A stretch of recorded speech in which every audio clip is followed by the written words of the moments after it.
Lo que acaba de pasar te dejará impactado. Quédate a ver este video hasta el final. Inclusive ha habido personas extranjeras que han querido, digamos, inmiscuirse en nuestros asuntos al criticarlo, al decir que viola derechos humanos, al decir que no es constitucional, una serie de cosas. Y ahí vamos a encontrar a la señora Michelle Bachelet, excomisionada de Derechos Humanos de la ONU. Obviamente es una persona de izquierda, ligada, en este caso identificada con el FMLN.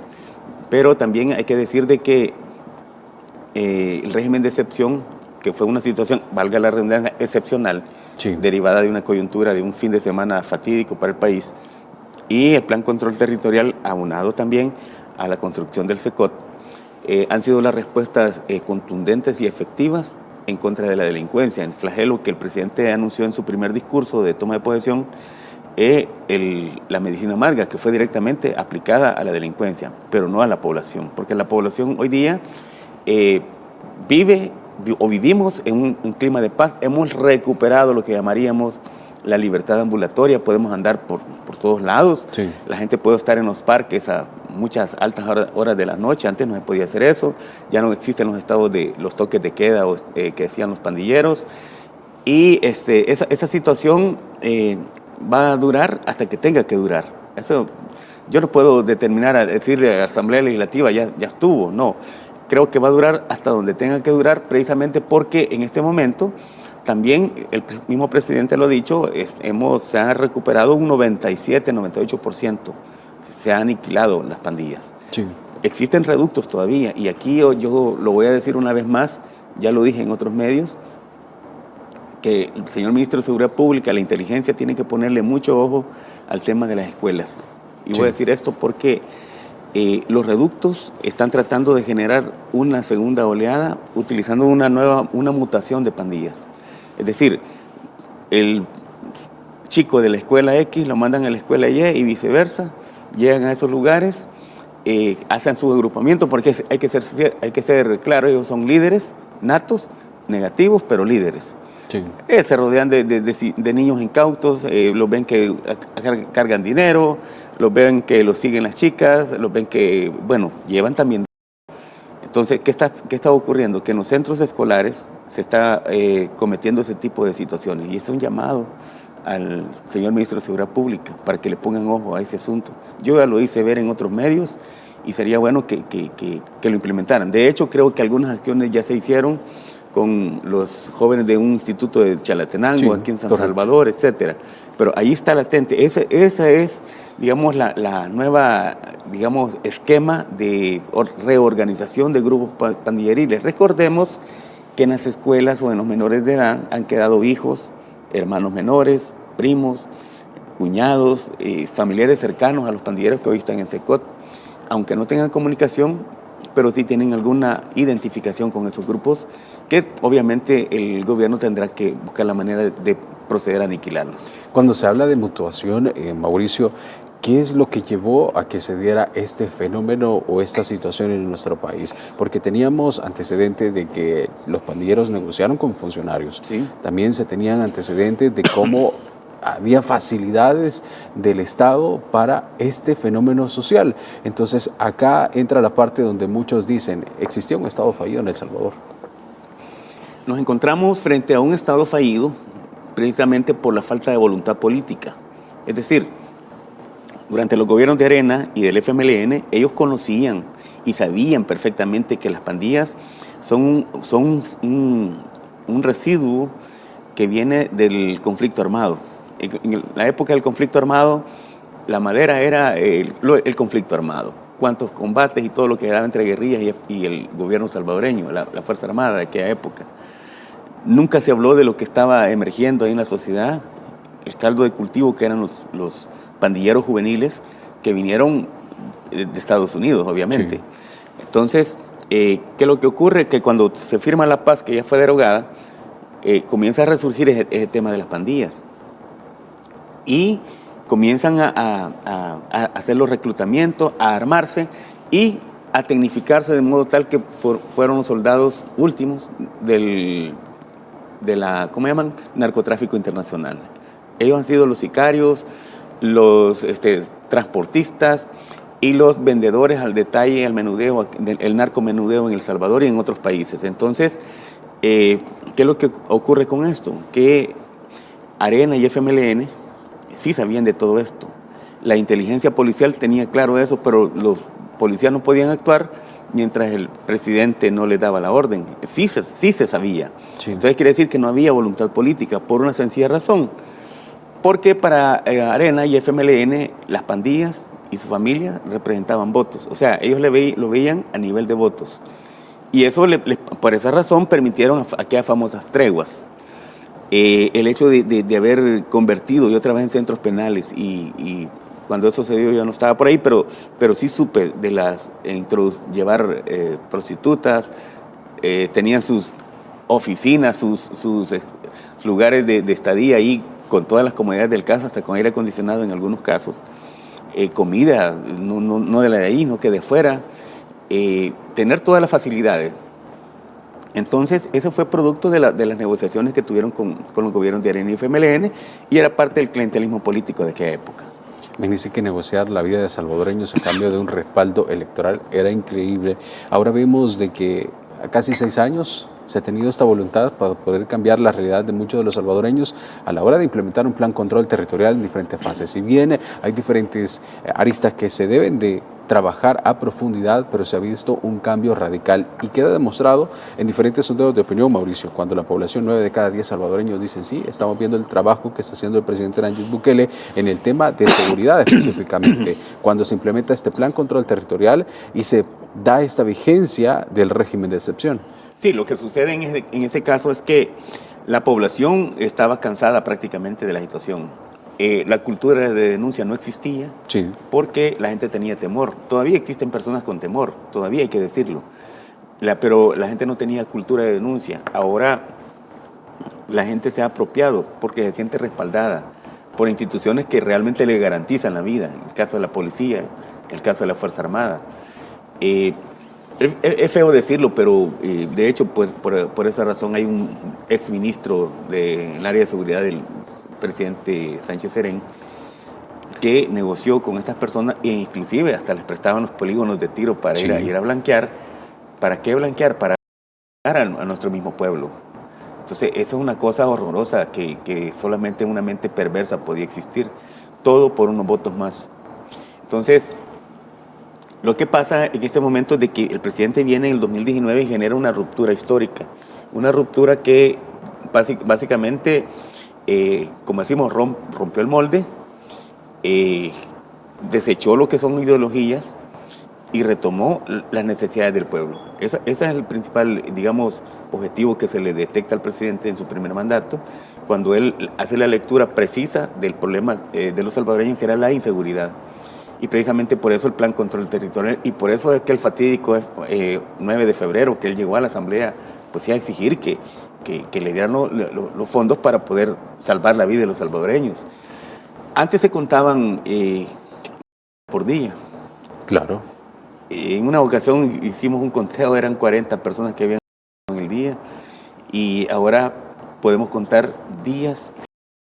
Y eso es importante dejarlo bien claro, porque las bondades de este plan control territorial del régimen de excepción, que está nuevamente aprobado el día de ayer por la Asamblea Legislativa, una nueva fase de 30 días, eso impacta positivamente en la población, puesto que ahora el dinero que pagaban de renta, ahora lo pueden invertir en sus negocios pequeños, medianos o grandes, y lo invierten, y eso genera también dinamización en la economía local.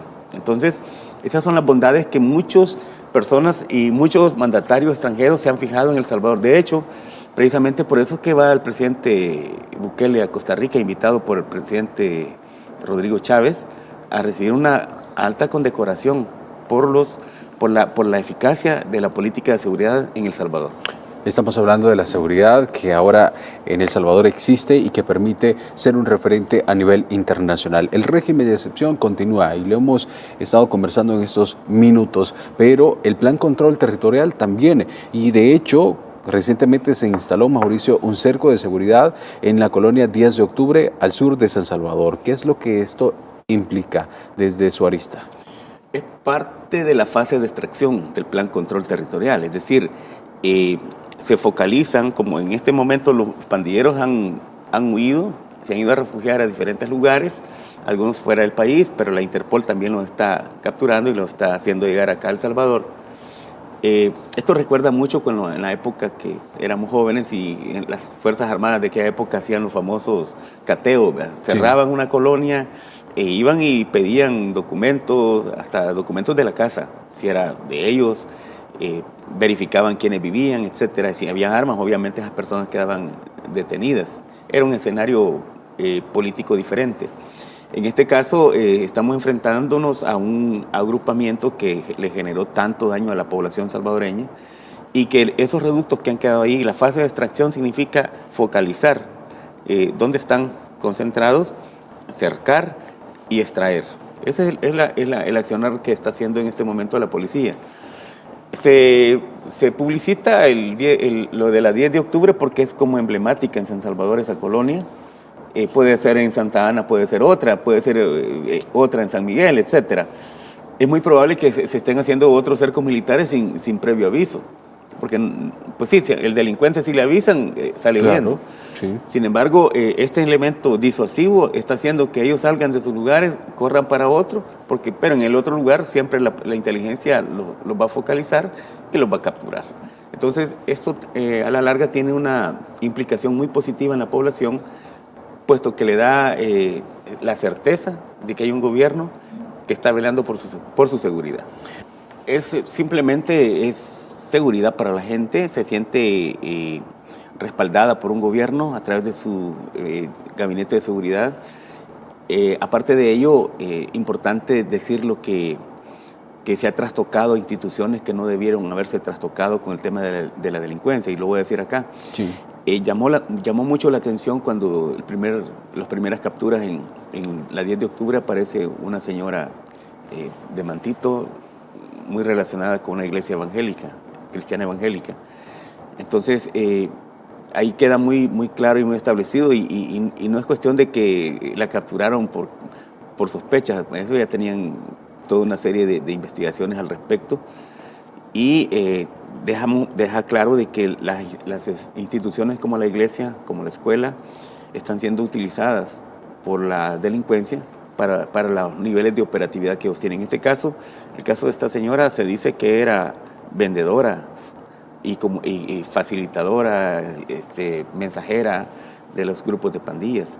Entonces, y con un manto representando una iglesia, entonces deja claro cuál es el rol que estas iglesias en algunos casos estarían desempeñando. No hablo de todas, sí, pero sí de algunas que están siendo utilizadas con estos fines. Ahí dejamos bien claro de que si la socialización la va a dar la iglesia, la familia, la escuela, la comunidad, pues ahí hay una distorsión en ese campo porque la iglesia fue utilizada para fines de los cuales no son su razón de ser. Me decía un señor pastor evangélico de Santa Ana, muy querido por cierto, que él, la pregunta que me hacía como sociólogo, que qué pienso yo de una persona que ya fue, digamos, perdonado sus pecados, que ya se arrepintió, etcétera, que está sirviendo a una iglesia. Y yo le digo, bueno, esa persona en efecto ya cumplió una parte de su condena, le digo. Ya Dios lo perdonó, pero aquí las leyes son diferentes. O sea, una cosa es que lo perdone Dios y otra cosa es que pague sus delitos acá. Entonces, esa persona, le digo, tarde o temprano va a caer preso y va a tener que responder ante la justicia salvadoreña los delitos que cometió en contra de la población salvadoreña. Allá, estando preso, pues que haga una iglesia o que vea cómo evangeliza a las personas que están adentro, pero que de momento esa persona sí, si cometió delitos, sabe que tarde o temprano va a ser aprehendido y llevado ante las autoridades pertinentes.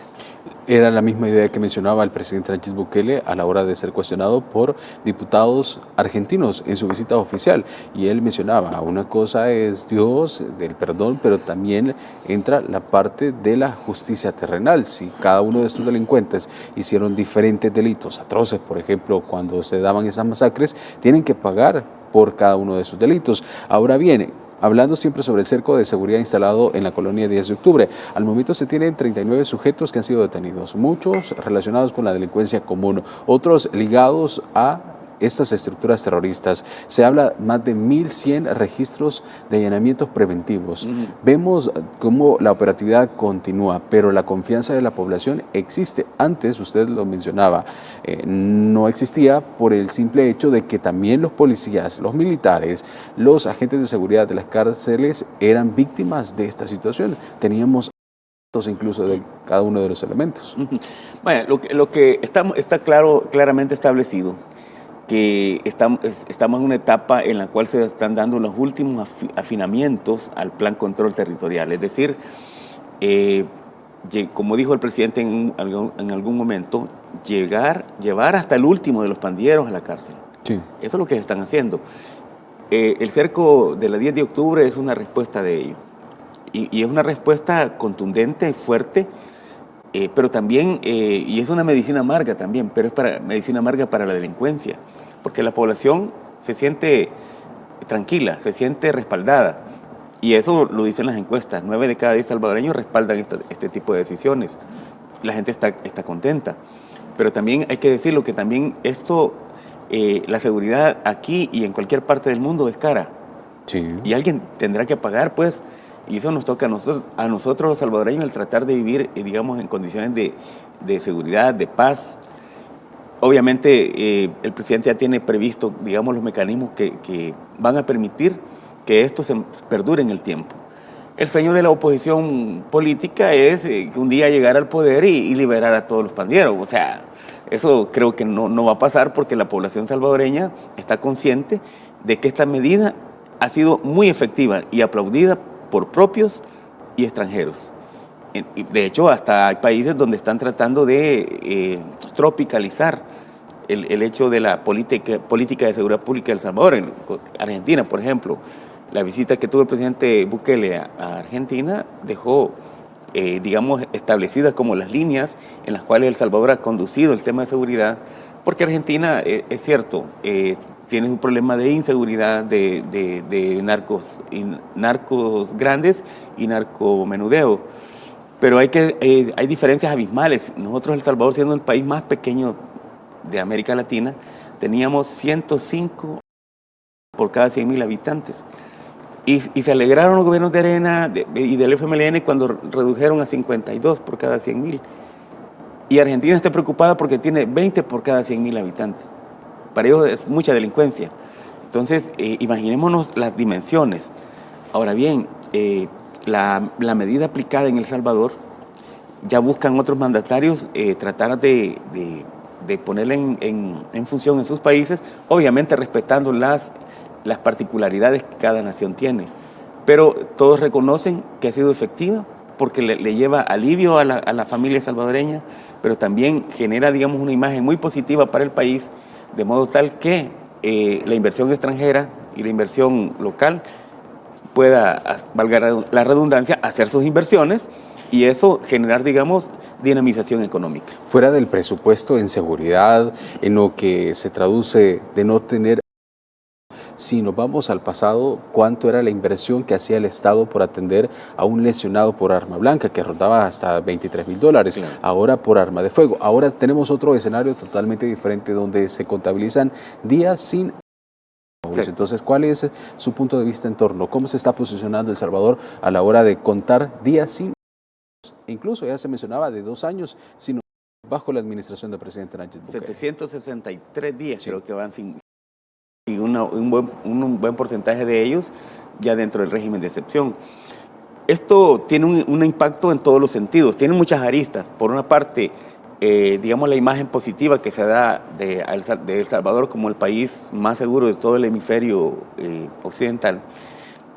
Así está descrito por organismos internacionales, y no es que nosotros vengamos a repetir, sino que eso está establecido. Por una parte eso. Por otra parte, el hecho de que la inversión extranjera ya está viniendo a El Salvador, sí, para dinamizar la economía, pero también genera también un ahorro para el país. Usted lo decía, el tema del tratamiento que se da por una persona que ha sido víctima de arma de fuego o arma blanca, por cualquier tipo de arma, tiene una implicación, un gasto para el Estado que ahora no se tiene, puesto que no tenemos ya los mismos índices de operatividad de la delincuencia como en el pasado. Sí.